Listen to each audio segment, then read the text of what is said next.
and welcome to the OSNT Scientific webinar.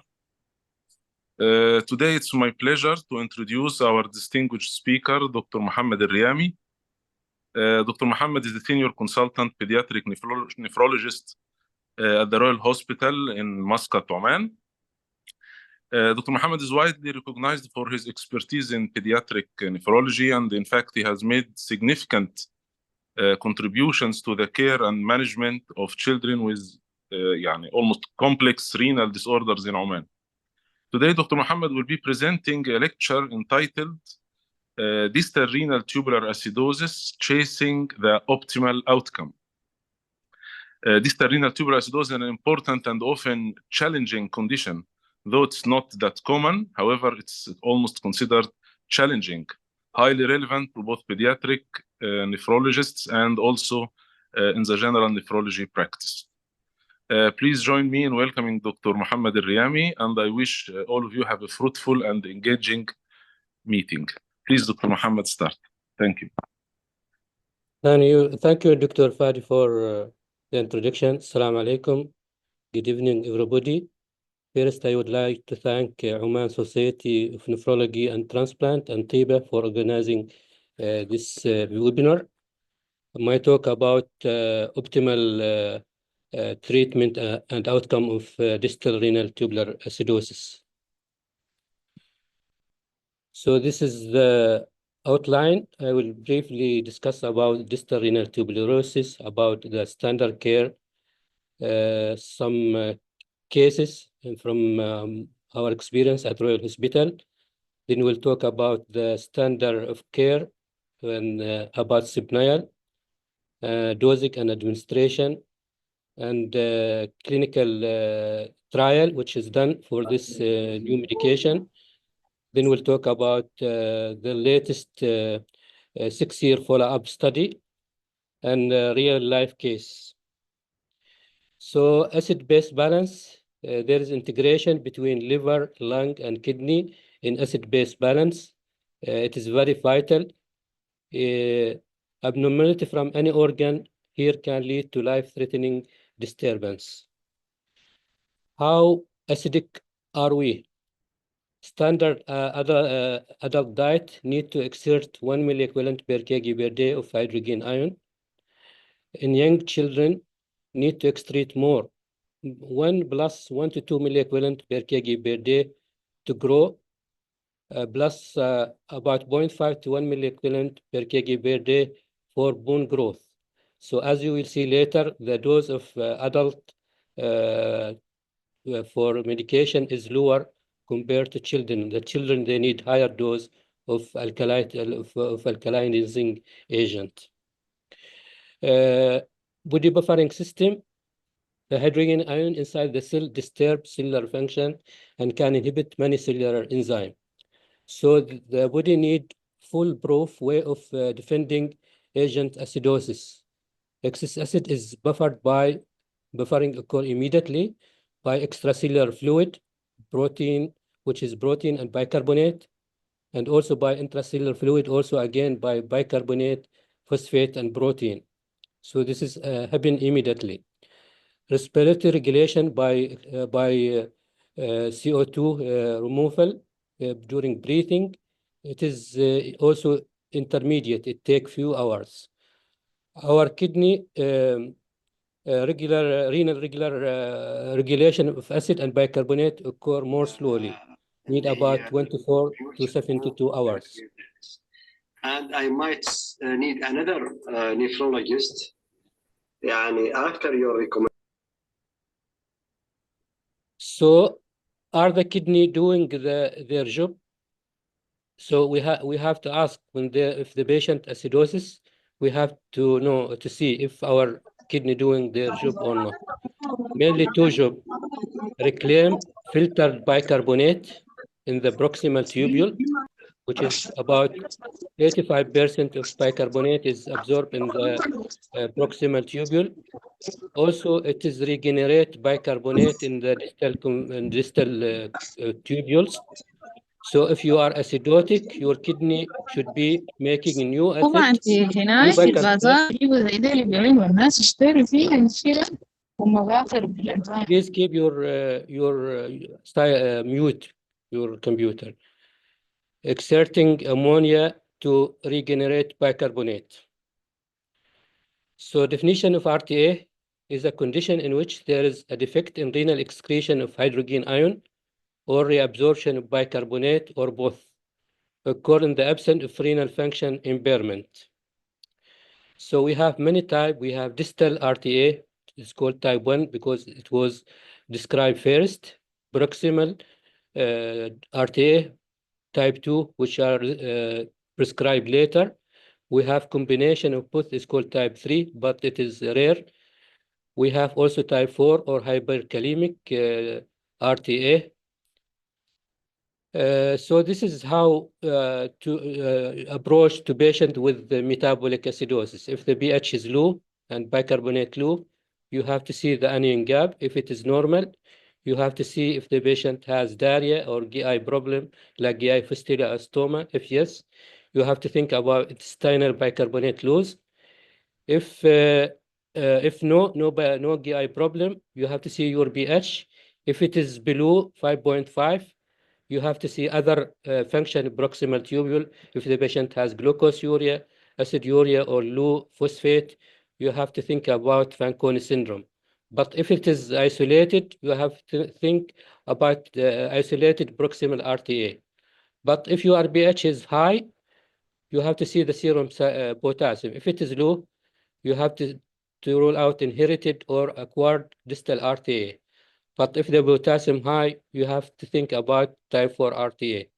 If your anion gap is high, you have to think about other causes of metabolic acidosis, like diabetic ketoacidosis, renal failure, lactic acidosis, or intoxication by different drugs or like salicylic acid. So what are the features of biochemical feature of distal RTA? This include metabolic acidosis, normal ion gap in blood with hyperchloremia, low serum bicarbonate, hyperkalemia, impaired urine acidification despite metabolic acidosis, positive anion gap in the urine, hypocitraturia because the patient will absorb citrate in the proximal tubule because of acidosis. The patient will have hypercalciuria and hypoaminonuria. They may have high urinary concentration defect. So the symptom different between children and adult. In children and adolescents, they may have growth retardation, polyuria, polydipsia, ricket, vomiting, constipation, dehydration, muscle weakness, and hypokalemia. Hemolytic anemia sometime, if the patient has different mutation, they may have spherocytosis or evalocytosis, sensory neural hearing loss, nephrocalcinosis, stone formation, and some children, they may have also abnormal teeth, enamel defect. Adults, they can have also similar symptom like nephrocalcinosis, urolithiasis, osteomalacia, muscle weakness because of hypokalemia, bone pain, fracture. They may have also hemolytic anemia. They may have hearing loss because if they have inherited RTA, enamel defect, and patient with secondary distal RTA, we have to rule out autoimmune disorder like SLE or Graves' disease. So nephrocalcinosis, why the patient developed nephrocalcinosis? Mainly because of the bone is acting as buffer, so the calcium will be released from the bone, and there is also low citrate because there is a proximal absorption of citrate by the kidney, so the patient will have low citrate and high calcium in the urine, and this lead to hypercalciuria and nephrocalcinosis and stone formation. This can lead to local inflammation response and may lead in the future in renal impairment. So this is ultrasound, the patient with RTA, you can see he has medullary nephrocalcinosis. Urolithiasis, similar mechanism because of hypercalciuria and low citrate and high pH, all of this can lead to formation of stone. in this patient. Hypokalemia, the patient can have severe hypokalemia, which can lead to rhabdomyolysis, muscle paralysis, because of many reasons why this patient can develop hypokalemia. Failure of distal acid secretion lead to electrochemical gradient favor potassium secretion, renal potassium wasting through compensatory overactivity of the potassium ATPs in the collecting tubule, and also because of hyperaldosteronism related to volume contraction, which lead to, again, secretion of potassium, and all of this lead to hypokalemia. Epidemiology is not well investigated, but the inherited about 1 per 100,000, and acquired in adult about 10 per 100,000. Regarding the gene associated with distal RTA, these are the gene associated and depend in which were localized, depend if it is potassium hydrogen ion transporter, ATPs, or the ion exchange. But the most common, the first three, about 60 to 80% of the patient will have this mutation, and some of them they are inherited as autosomal recessive and autosomal dominant, and they can have sensory neuronal deafness or enamel problem, or sometimes they can have hemoglobinopathy like spherocytosis or ovalocytosis. Regarding adult form, most likely secondary causes due to autoimmune disease, such as systemic lupus. Sometimes we see the distal RTA, post kidney transplant, cause of medullary spine kidney, chronic obstructive uropathy, sometimes in sickle cell anemia, and because of medication like amphotericin, phoscarent, and lithium, and also cyclosporine and tacrolimus also can cause distal RTA. This is a case I manage in our hospital. He was diagnosed when he was 5 months old. Now he is more than 13, already transferred to adult care. He presented with poor weight gain, poor feeding, polydipsia, and vomiting, but no deafness, and he has normal teeth. His initial lab showing severe metabolic acidosis, hyperchloremia with hypokalemia. He has normal renal function. His urine pH is high. His urine ion gap is positive. Also, he has hypercalciuria. His ultrasound showed nephrocalcinosis, and genetic testing was not done. He was treated with potassium citrate and ural. During last follow-up, he has normal potassium just in the lower limit of 3.3. He has normal bicarbonate, and he has normal renal function. And ultrasound still showed nephrocalcinosis and small calculus in left upper pool. These are two siblings with, again, with distal RTA. The first child, she is a girl, diagnosed 1 year. She presented with poor feeding at 2 months of age, polydipsia, vomiting, lethargy. She has metabolic acidosis, normal anion gap with high urine pH, positive urine anion gap, and urine calcium creatinine ratio is high. She has bilateral nephrocalcinosis, and the genetics show a mutation in one of the gene, which is consistent with the distal renal tubular acidosis. She was initially, both of them initially was managed with ural and potassium citrate, but since more than 1 year now, they are on the new medication Sibnial, and they are doing much better.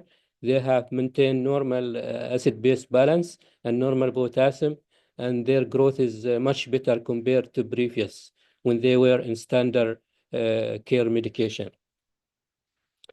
So management of distal RTA, the main objective in the management is the correction of metabolic acidosis, management of secondary associated alteration like hypokalemia, hypercalciuria, and hypocitraturia to ensure normal growth and development in childhood, to avoid bone demineralization associated ricket and osteomalacia in adult, avoid CKD development factor in the medium and long term.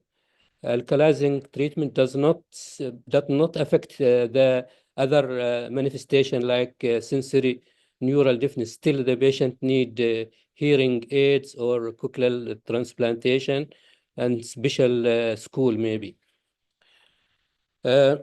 Limitation of available alkalizing product. There is medication because these are short-acting medication need to be taken frequently.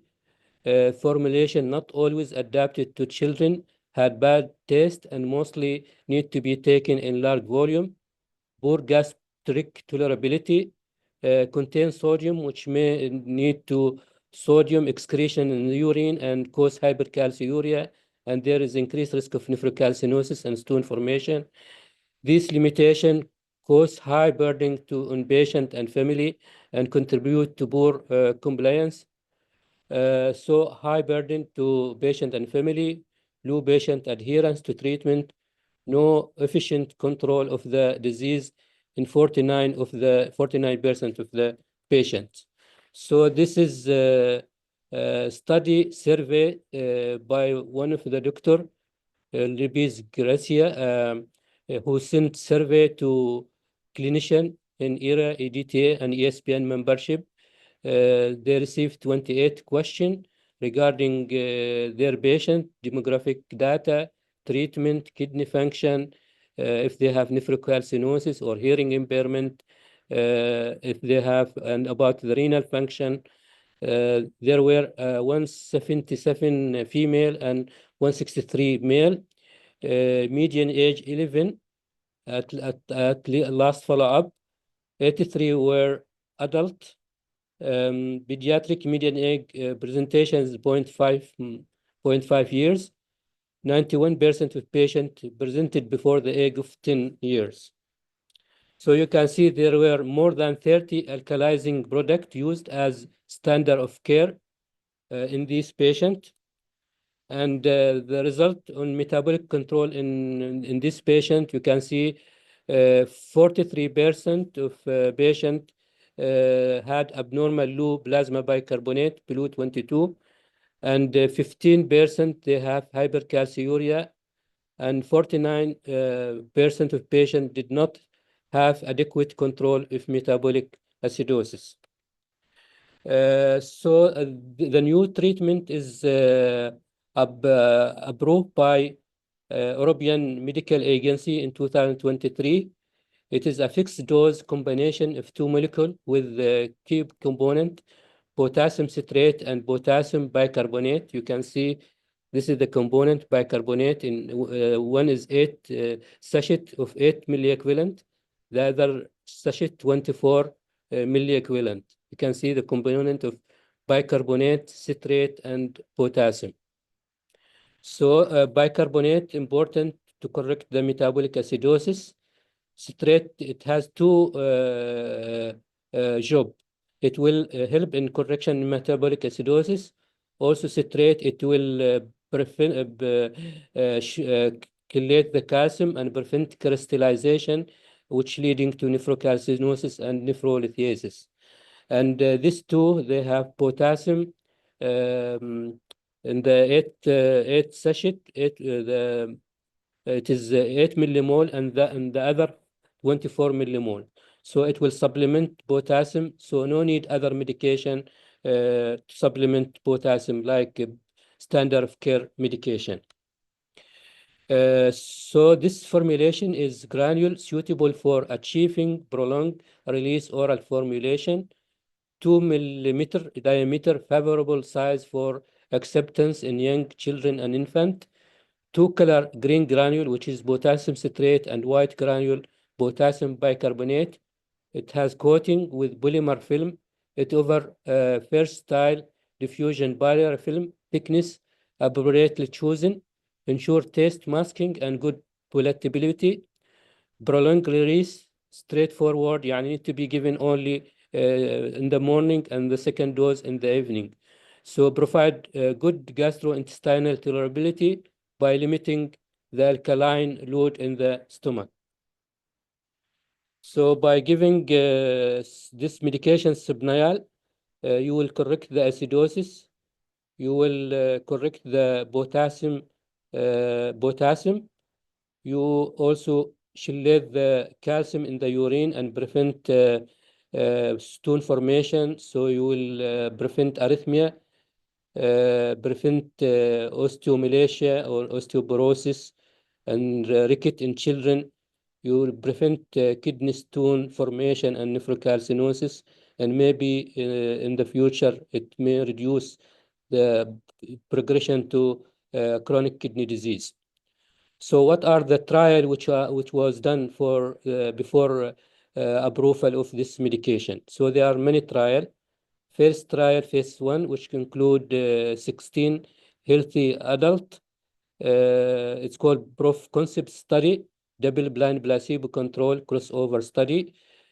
Effect of this medication, first placebo in urine pH, and they found that Subnial is safely raised and sustained urine pH in healthy adults. So this is one study. Second study, phase 2 and 3 study, non-inferiority study of Subnial compared to standard of care medication. So initially, over days, given both medication, and then they monitor bicarbonate and other lab, including the potassium. Then they switch from standard of care to Subnial. So efficacy, they check the efficacy on metabolic acidosis. This is the primary objective. And they check the potassium, hypokalemia, and renal marker, and accessibility and safety, and as secondary objective. There were 37 adults, 7 adolescent, 10 children, 15 infant and toddler. And then they did extension study over 2 years. So regarding the phase 2 trial, it is multi-center open label, non-randomized, non-inferiority study, switching from standard of care to Subnial, aim to study to evaluate short-term efficacy, acceptability, tolerability, and safety of Subnial comparison standard of care treatment. Inclusion criteria, male or female, age between 6 months to 55 years old with acquired or inherited distal RTA. Exclusion criteria, if they have proximal tubular, other type of RTA, or they have hyperkalemia, or they have severe kidney impairment, or if they are receiving potassium-sparing diuretic, or angiotensin converting enzyme inhibitor, or angiotensin receptor blocker, or tacrolimus. Primary objective, efficacy in metabolic acidosis by checking plasma bicarbonate. Secondary objective, efficacy on hypokalemia and renal marker, palatability and accessibility and safety and tolerability. So this is the study. It involved 7 adults, 30 children below 18 years, 10 adolescents, 15 children, 5 infants, enrolled in 13 centers in France, Serbia, and Slovakia. So the type of RTA, 36 inherited and acquired, one acquired with Sjögren syndrome. Regarding primary endpoint, you can see the plasma bicarbonate level for patient with in medication and standard of care. You can see initially the inferiority, it is not inferior. This medication is not inferior to standard of care. Regarding inferiority, it is p-value is significant and also superior. So 90% of distal RTA patient treated with Subnial reached normal plasma bicarbonate level compared to 43.3 with standard of care.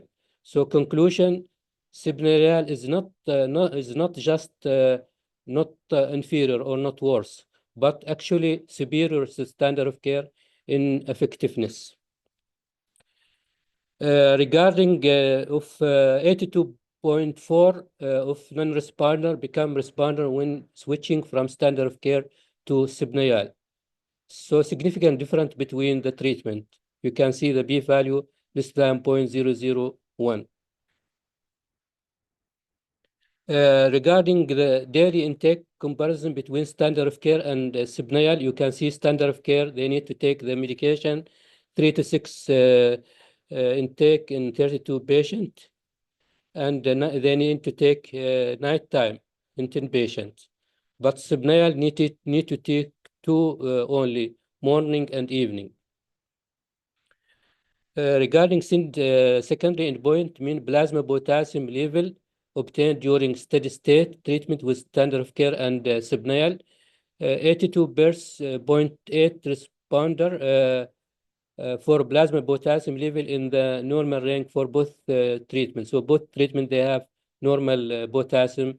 Only 2 patients in each group presented at least 1 episode of hypokalemia.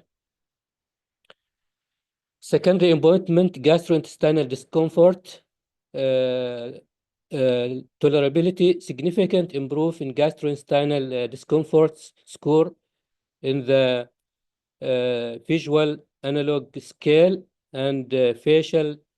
This is the scale which for tolerability, showing significant improvement in gastrointestinal discomfort score. Mean difference is 14.2. So the number of patients with GI discomfort was reduced by 50% in Sibneyal compared to standard of care. So regarding palatability, again, palatability significant improve over standard of care. Mean difference is 25 point, and 40% of patients dislike standard of care compared to 3.2%. And 67.7% of patients like the taste of Sibneyal compared to 37.1% of standard of care. So accessibility and palatability is also more with the Sibneyal compared standard of care. Then this is a study which is extension study over 24 months of treatment. To assess the safety, tolerability, and efficacy of Sibneyal. Primary objective, long-term safety and tolerability. Again, inclusion criteria, inclusion criteria, the same as previous study. This is the same patient, again, which was followed over 24 months. As you can see, 6 adults, 24 children below 18 years, 8 adolescents, 13 children, 3 infants. So primary endpoint number and percentage of patients presenting with adverse event over 24 months. 27 patients, 90% experienced 100 adverse event. 83 of mild intensity. 4 patients had 4 serious adverse event not related to medication. 5 patients experienced 9 mild or moderate gastrointestinal adverse event related to Sibneyal. Resolve without treatment or discontinuation. And these are the adverse event. No episode of hyperkalemia, no ECG abnormality. Regarding the change of regarding secondary objective, quality of life and treatment accessibility between the Sibneyal and the standard of care, you can see quality of life, 80.7% of the patient at month 6 better quality of life, and then improve with time over 24 months. 89.6% of their parent are also have better quality of life. Regarding accessibility, 92 for the number of daily intake, 83.9% for proportionate of the formulation, and 68.6 for the taste. And regarding the efficacy, 91.2 and 72% for gastrointestinal tolerability. Regarding quality of life, including school and work, social family, emotion, function, physical health, all interview patients were highly satisfied with Sibnayal across multiple quality of life dimension. The change from standard of care to Sibnayal between treatment had positive impact on several aspects of quality of life for both patient and parent. So there is improvement in quality of life. Also, blood bicarbonate is in normal range in 79 of patient. Plasma potassium also normalized. And proportion of patient with the urine ratio calcium citrate below the risk of lithogenic, it's much better with Sibnayal compared to standard of care. So Sibnayal less likely to have a risk for nephrocalcinosis and stone formation compared to standard of care. Treatment compliance, key to control metabolic acidosis and to avoid distal RTA complication. Compliance was approximately 97 during the short-term study. During long-term study, compliance of at least 75 was reported, less common in adolescent. But overall, treatment compliance was high when in Sibnayal compared to standard of care. Improved safety profile, only 16.7 of adverse events were potentially related to treatment, all of mild intensity. Improved quality of life over 24 months. Acceptability and gastrointestinal tolerability were significant improved compared with previous treatment and maintained in the 2-year follow-up study. So how do we give Sibnayal? How we calculate the dose? So as we mentioned before, Sibnayal, we have two formulation, 8 milliequivalent and 24 milliequivalent. Potassium citrate anhydrous and potassium bicarbonate. It is granule per dose unit, green granule, potassium citrate, and white granule, potassium bicarbonate. You can see the primary backing sachet and secondary sachet backing books composed of 60 sachet. So dosing based on egg weight. Recommended dose is taking twice daily. 2 strength of sachet, 8 milliequivalent and 24 milliequivalent. Prolonged release granule. Maximum dose either 10 milliequivalent per kg per dose or 336 milliequivalent per day, whichever is lower regardless of the age. So again, this is the formulation. So for the adult, the recommended dose 1 milliequivalent per kg per day, and then you have to adjust by increasing or decreasing by 0.5 milliequivalent per kg per day. For adolescent between 12 and 17, the starting dose 1 milliequivalent per kg per day, then you have to adjust by decreasing or increasing by 1 milliequivalent per kg per day. For children 4 to 11, the dose 2 milliequivalent per kg per day, then you adjust the dose by 1.5 milliequivalent per kg per day.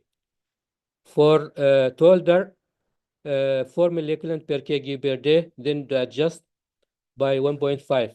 So why children, they need more, as we mentioned before, because they have more acid coming from their growth and from the bone growth also, compared to adult. So if the patient already in taking medication, you can adjust, you can start the dose according to the standard care medication. So you have to give, to calculate what is the dose, then you have to calculate what is the dose he need to be given. Then you have to adjust the dose according to this calculation, as I mentioned before. So daily dose should be gradually increased to the optimum dose that provide adequate control of metabolic acidosis based on the plasma bicarbonate concentration. Example, for 3 years old boy with the weight it's 10 kg, we know that required dose 4 milliequivalent per kg. So 4 multiplied by 10, 4 milliequivalent daily. So the dose should be given 2 of 80 milliequivalent, 8 milliequivalent sachet, and 1 of 24 milliequivalent sachet. So the total dose 40 milliequivalent. For patient 11-year-old, weight 15 kg, daily dose 2 milliequivalent in 15 kg, so 30 milliequivalent daily. So he need 1 sachet of 8 milliequivalent and 1 sachet of 24 milliequivalent, which is 32 milliequivalent, approximately 30 milliequivalent. For 80 years old, weight with 60 kg, required dose 1 milliequivalent per kg, so 60 milliequivalents. So he need 2 sachet of 8 milliequivalent and 2 sachet of 24 milliequivalent, equal to 64 approximately 60 milliequivalent. Okay. This is for patient. How do you give them instruction how to take the medication? So this is the sachet. So they have to put the sachet down, let the gradient all the gradient to be down. Then you can cut in the top, and then the patient has to put part of the sachet, and he take the granule, and then to drink with a good amount of water, and should not chew the granule. So he should take the granule as a whole. The patient who cannot take the granule, like small children, they may mix the granule in soft diet like yogurt, and then they can take the yogurt without chewing the granule. So for patient unable to swallow the granule as described above, the granule can be mixed without crushing, without small amount of with small amount of soft food like yogurt. The mixture should be swallowed without chewing. Care should be taken not to leave subnal granule in the mouth. Then there is another extension study over 6 years. This is recently published last month. Again, they include the same patient, evaluate long-term safety and efficacy, anthropometric, pubertal, tubular damming, kidney function, bone biomarker, compliance assessment of subnal. All patients were previously included in the study. So the investigate treatment adverse event. There were also 309 treatment emerged adverse event experienced by 29 patients. Most frequently reported low vitamin D in 43%, hypokalemia in 8 patients, iron deficiency in 7 patients, decreased appetite in 2 patients, but treatment-related adverse event was only in 20%. Majority were gastrointestinal disorder, mild or moderate in intensity. All adverse event results without discontinuation. No serious adverse event related to treatment reported. Regarding bicarbonate level, you can see plasma bicarbonate is stable at the beginning of the study, at the baseline, and at the end of the follow-up. Also, potassium level again stable at the baseline, and at the end of the study. Regarding the lumbar Z-score, also improvement in the lumbar Z-score with this medication. So the mean lumbar spine BMD Z-score varied according to the patient pubertal status, with significant improvement from the baseline to end of the follow-up in pre and post-pubertal patient. Lumbar spine Z-score improve from -1.1 to -0.1 with significant p-value 0.005. Improvement in pre and post-pubertal patient, bone marker largely stable like calcium, phosphate, BTH. Ricket also, some children, they have ricket disappear after 60 months.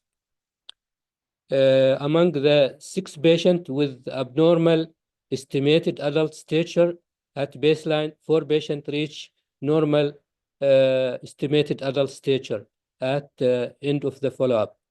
Height Z-score improve from 0.6 to 0.3, weight and the BMI stable, normal estimated adult stature, maintain and improve. Pubertal development normal in more than 90% of the patient. Mean GFR value remains stable over time from 105 plus or minus 17 at baseline to 104 plus or minus 20 at last follow-up. P-value non-significant. Among 23 patients with eGFR measurement, 20 patients had CKD stage 1 at the baseline, 87%, and 17 patients at last follow-up. No progression to CKD stage 3 and 5. Urinary risk factor calcium citrate stable. In addition, 3 patients had CKD stage 2 at the baseline and 6 patients at end of the follow-up. There was no statistical difference in CKD stage breakdown between the baseline and end of the follow-up, and no patient reached CKD stage 3 to 5 during study.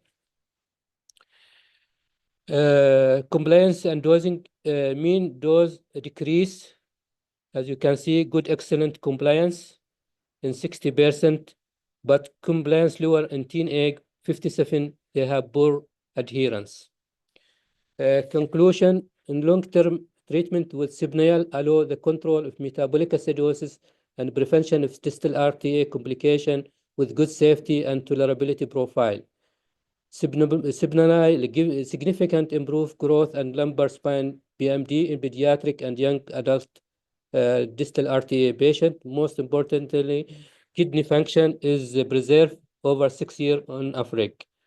Overall, this result contribute to improve the management and outcome of this orphan disease. There is a case report which is published from this study. 4.5 years old girl was enrolled in the study.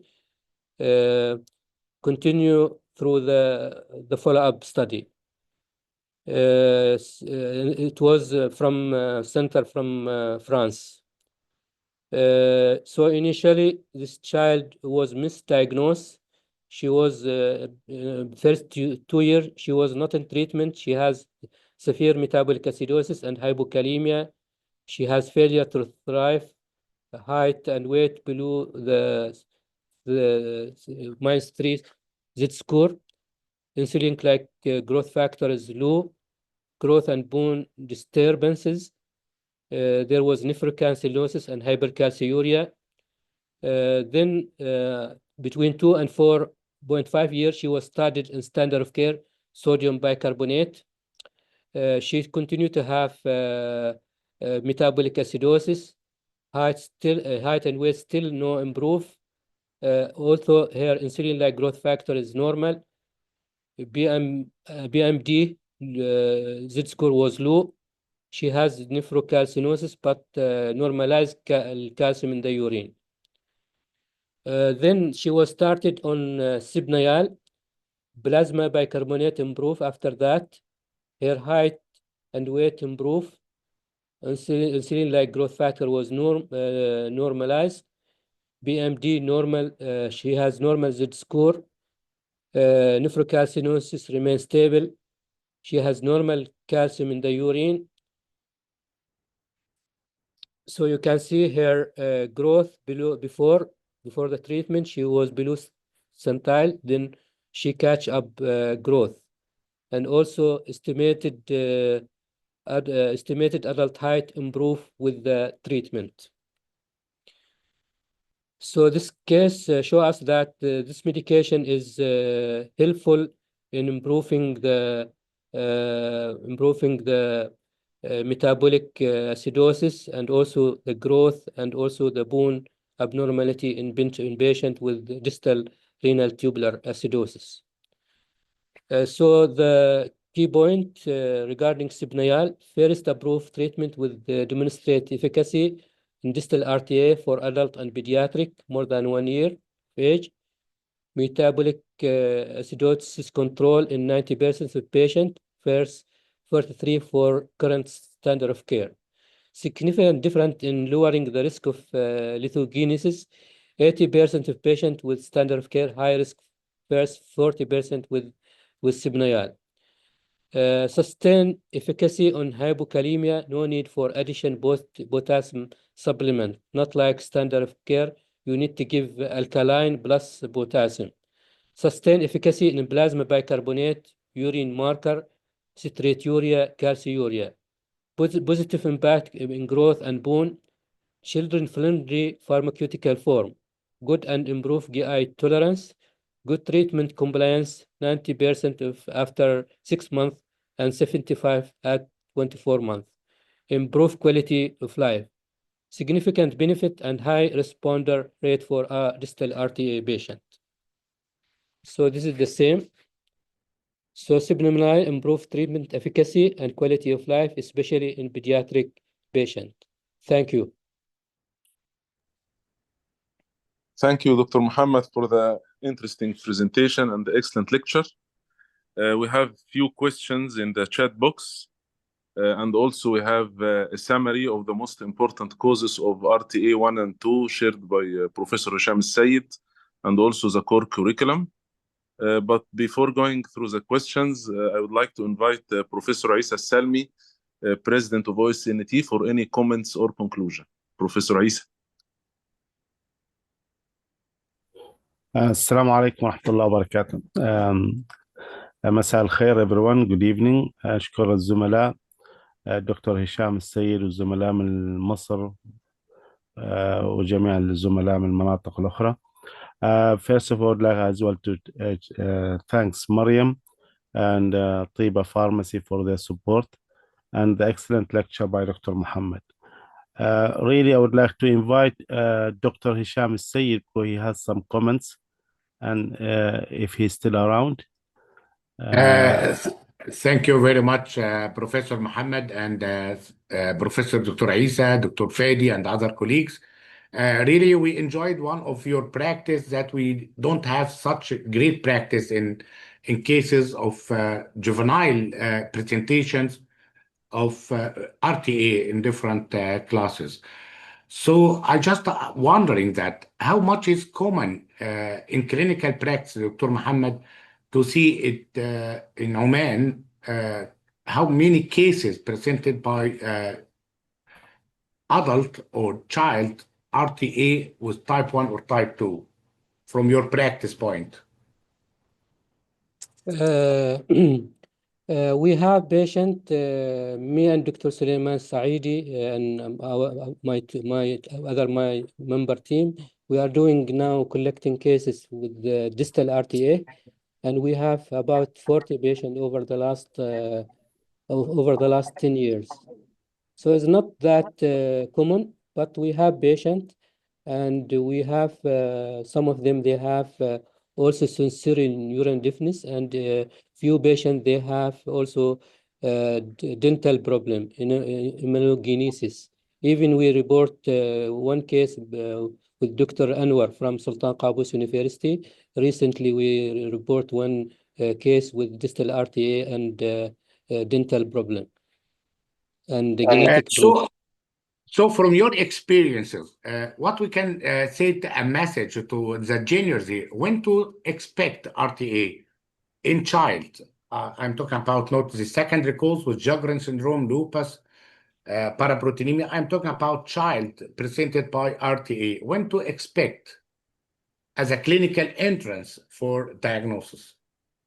Yeah, I think any patient with especially failure to thrive, who present with metabolic acidosis, especially normal anion gap with no diarrhea, we have to think about renal tubular acidosis, and we have to investigate and see what type of renal tubular acidosis. It is proximal, if it is distal, or other types.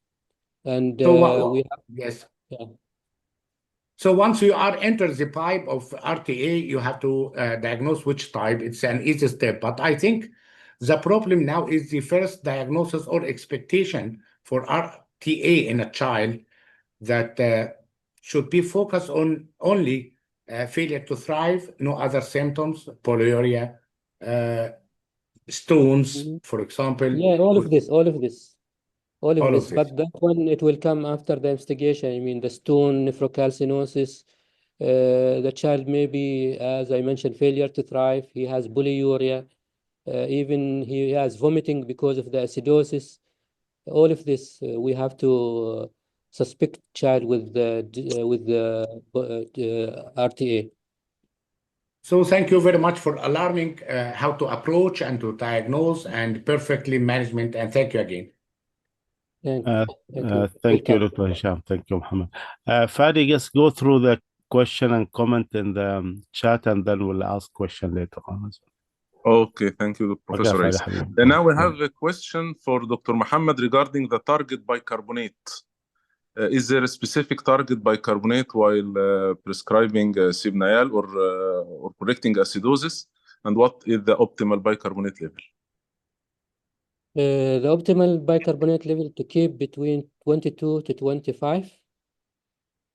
Okay, so this is the target bicarbonate. So you don't want to go also high, because if you go high, you will have the urine pH will go up, and you may lead to formation of calcium phosphate stone.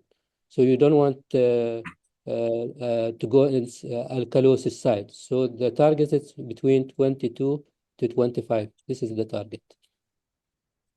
Okay, we have another question about Sibnayal. Can it be used for adults with impaired kidney functions, and to what extent?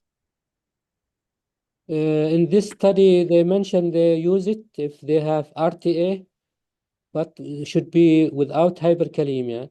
If the patient has renal tubular acidosis, distal RTA, with renal impairment and GFR more than 40%, 40 ml per minute per 1.73 meters square, more than stage 3. It can be used, but not for other type of CKD. Only if CKD related to distal RTA. Okay, another question. What is the pathogenesis of cystic changes in patients with distal RTA? This is not well known, but severe hypokalemia itself, even in other type of tubulopathy like Bartter syndrome, if the patient has long-term hypokalemia, they may develop cystic change. Also, we mentioned that spunk kidney disease, usually they have cyst, and they can present with distal RTA. So this patient may have spunk kidney disease, which lead to distal RTA. But hypokalemia itself, for a long time, it may lead to cystic change. Another question, Dr. Mohamed, for cystic disease, for the medullary sponge kidney. Is medullary sponge kidney a cause or a result of distal RTA, or not related? It is a cause, not. I mean, it is one of the cause. If you have spunk kidney disease, you are prone to develop distal RTA, but not all of the patient develop distal RTA. Most of them. Okay. Another question, in your experience, how to ensure Sibnayal administration in toddlers and young children, since the granules must be swallowed whole and not crushed? So I believe the question means that it is difficult for toddlers and young children to take it as a whole. What do you think, Dr. Mohamed? Yes, I agree with you, يعني. It is difficult, but they mentioned that you can mix it with yogurt or other soft diet, and can be given and asked that it will be difficult, but you can try your best not to be crushed and to be swallowed. Okay. And the If final question about the effectiveness of Sibnal in genetic types of RTA. it is effective because all of this patient who are in the study, most of them they have genetic. Only one patient have acquired because of autoimmune disease, and all of them they improve with Sibnal. So it will improve the acidosis and hypokalemia and bone problem, but it will not affect the sensory neural deafness. It will be not affected by the Sibnal or the other complication like teeth problem. It will be not affected, only the affect the metabolic problem, the bone problem. So it is effective for inherited disorder. Okay, there is a comment, I believe, from Professor Manal Deeb. In adults with Sjogren's syndrome, it can cause distal RTA. I believe it is one of the causes in the list. Yes. يا Yes, دكتور yes. دكتور فادي، اتفضلي دكتور منال، اهلا وسهلا بحضرتك. شكرا للدكتور محمد وشكرا على المحاضره الجميله دي. هو فعلا حالات احنا بتجيلنا من مستشفى الاطفال، يعني بيبقوا ادلت لغايه سن 18 سنه، وبيجي لهم كانوا مشخصين ديستال رينال تيوبلر اسيدوزس، وكتير قوي. يعني في الاسبوع ده انا لسه في حالتين في القصر العيني، في حاله جودرن بيور يعني، ودي كانت جايه برينال تيوبلر اسيدوزس، واحنا حملناها الروماتولوجي وطلع الانتي رو والانتي لا عاليين، وواحده ميكس كونكتيف تيشو. يمكن الاسبوع اللي فات والاسبوع ده انا شفت حالتين جايين بسيفير هايبوكاليميا في الطوارئ، وتشخصوا ان هم رينال تيوبلر اسيدوزس وجوبرين وميكس كونكتيف تيشو. بس في الاطفال يعني هو فعلا حضرتك يعني لو هياخدوا سيبانايل ده رائع. يعني الناس اللي بتاخد شول سوليوشن وكده هم كان بيجوا يعني بكومبلين من السوليوشن نفسه لما بياخدوه، يعني كجي اي تي ابسيتس يعني وحشه جدا يعني. فجميل كان يعني صعب موضوع قوي دكتوره منال الشورت سوليوشن ده، عانينا منه. ازيك يا دكتور هشام؟ هو فعلا مريضه كانت بتيجي تاخده من مركز الكلمه عند الدكتوره رشاد، بتقول لي يا دكتوره منال انا بشرب ميه نار يعني، فهي الست مش صعب قادره قوي. تكمله. فيعني لو الدواء تولربل وكده رائع يعني بصراحه يعني. شكرا جزيلا على المحاضره صحيح القيمه دي. صحيح. شكرا دكتورة. دكتور محمد، في question تاني وصل: what is the mechanism of urinary calcium chelation by Sibnal? Urinary calcium chelation. Yeah, Sibnal, because it has citrate, and we know that in distal RTA they have low citrate because citrate, all of us, we have citrate in our urine preventing stone and nephrocalcinosis.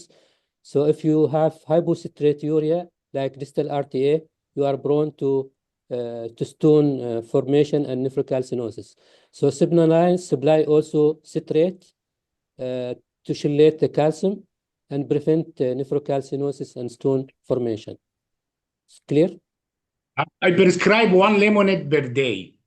It's very efficient, 1 lemonade per day for a child, and it's a lot of citrate. We know that grapefruit has a lot, lemonade has a lot, but 1 lemonade per day for a child will encourage the citratory effect and chelate the calcium and prevent the calcium stones. Yeah, I agree. Always we tell them to take a lot of fruit like lemon, orange. I agree with you.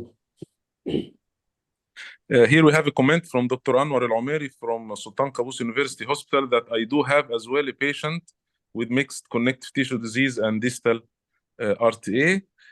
A question about the cost per sachet from Dr. Salma. How much the cost per sachet, and is it available everywhere or? It is available here in our hospital and also in Oman, I think. It's available. Not all in the hospital, but in Royal Hospital for certain patients until now. And I don't know the cause. Maybe from Tiba, if somebody here from Tiba, they can answer. She told me Mariam before. Mariam is Maybe around, I think. Mohamed. yeah. Yes, hi, Doctor. Hi, everyone. So thank you so much, Dr. Mohamed and Prof. Isa, first for this opportunity and for this insightful lecture. Actually, regarding the cost, it's higher than the usual standard of care medication because, as you can see, the efficacy of the drug and how the patients will reach the normal bicarbonate levels. So per sachet, I don't have يعني a clear let's say a clear يعني إنه جواب واضح بس per pack around 70 عماني ريال. Just to correct, Yes. Riyal Omani is $2.5 for Egyptian who are attending. It's 1 Riyal Omani is $2.5. So 70 Riyal Oman. But this it's can around- be يعني different from a country to another country. Yes. But actually يعني I don't have a clear answer on this. بس 17, yeah. لا? 17, not 70.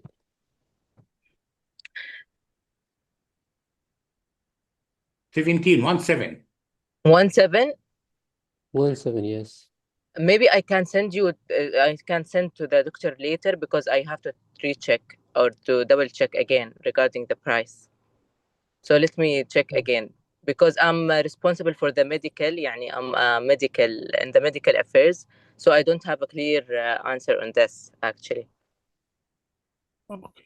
Thank you, Mariam. Thank you. Yes, most welcome. So back again to Professor Isa for conclusion and any final comments.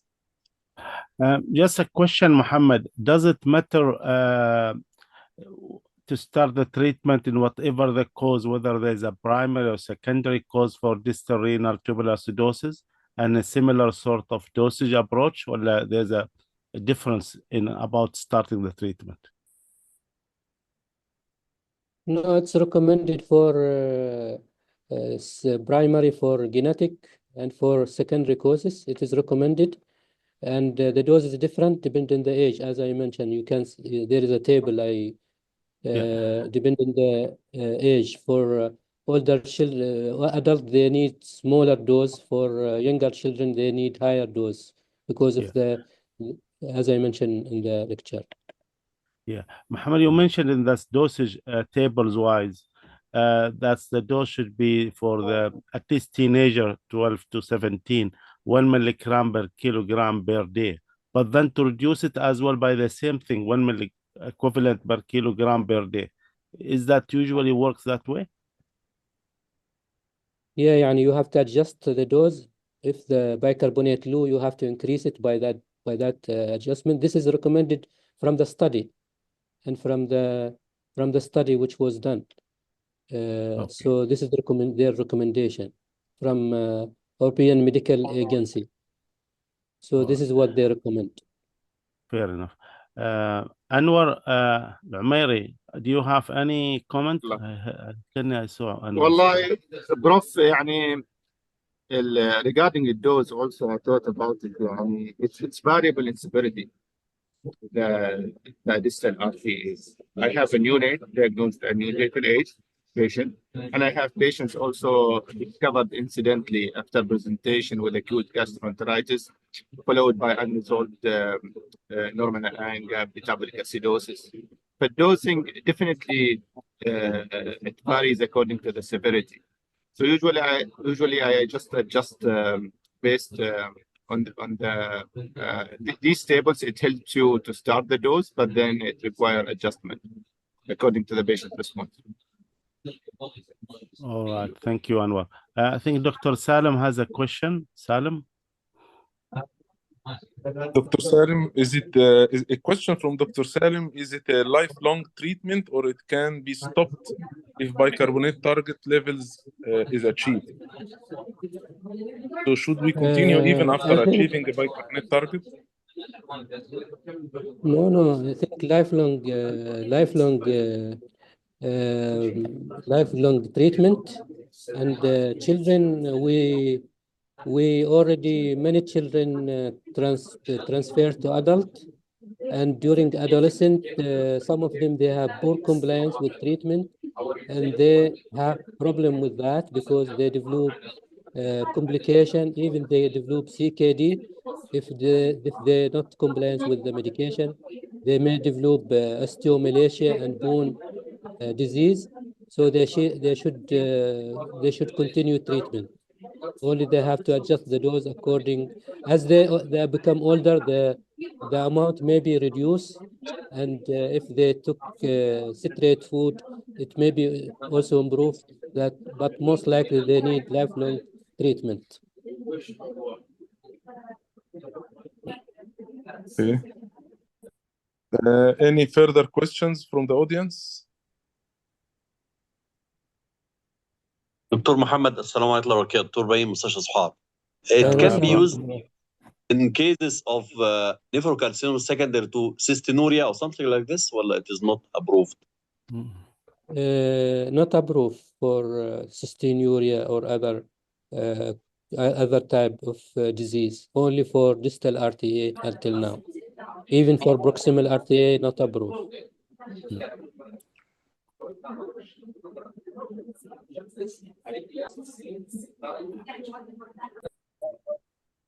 Okay. Okay. Fadi, the Clear, floor is with Ibrahim? you. Oh, Mohammed, anything else? Okay. There's Question one again. question from Dr. Rula Uthman. إذا يمكن يا فادي allow Dr. Rula to speak. Okay, Dr. Rola, please. Assalamu alaikum. Thank you, Salam. doctors, consultants, for this elegant lecture. I'm just asking if there is a trial considered post-transplant distal renal tubular acidosis. Can we consider this treatment medication or not?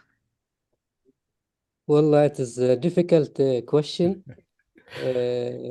Not try, and not one of the not many patients included in the study with the post kidney transplant, and sometimes they have hyperkalemia. They are in tacrolimus, and they mention all the patients in tacrolimus, they should be excluded from the trial. Yes. So I don't think post renal transplant they should be treated with this medication.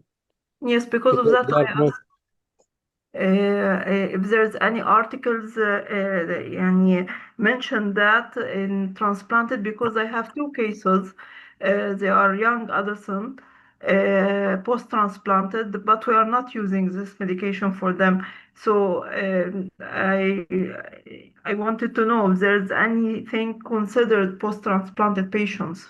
What is the original disease of transplanted patients? They are transferred, Dr. Hisham, from the Pedia hospital. We don't know the original disease of these patients, but they are congenital distal renal tubular acidosis, one of them. The other one, I don't know what is her primary problem. But I think if they are even congenital, they should be corrected by transplanted kidney. yes, So- but they failed. The transplant failed. Okay, so they are treated as CKD or end-stage kidney disease. Accordingly, hyperkalemia is a predisposing factor. Cautiously correct Distal acidosis and others. If they have a failed graft and end-stage kidney disease, you cannot Yes, apply but- such potassium loading in patient with end-stage kidney disease. Yes, but according to the study, the GFR mentioned if the GFR is still over than 44 or something, we can use it. So I'm asking if it is transplanted kidney and يعني okay, and GFR is مش still ما هي رولا, you are treating the original disease in a transplanted kidney, so the native kidney is already in the stage, so it's not functioning kidney anymore. So you have a functioning graft without RTA, so it is not applied here. They mention because the transplant most likely they will be in tacrolimus, and tacrolimus itself it may cause hyperkalemia, they exclude the patient in this medication. So I don't think should be given this Right. medication because they have a lot of potassium, and the patient may develop hyperkalemia. So it is not recommended to give patient with intracranial to give them Sibnayal. Okay, thank you, doctors. Yeah. I think Fadi will close now. It's with our great pleasure to have Mohammed, all the team, and of course Dr. Hisham, Dr. Rola, all our colleagues throughout. And the floor is yours, yeah, Fadi. Thank you. Okay. Thank you, Professor Isa, Professor Hisham, Professor Manal, and all our professors and dear colleagues. Thanks again to Dr. Mohamed Riyami for the excellent presentation and for TIBA Pharmacy. It was really an excellent talk and an interesting topic. Renal tubular acidosis is really challenging, as we have discussed. The discussion was excellent, and I hope you enjoyed it. And see you again in OSNT scientific webinars. Thank you and good night. شكرا جزيلا. السلام عليكم. شكرا جزيلا.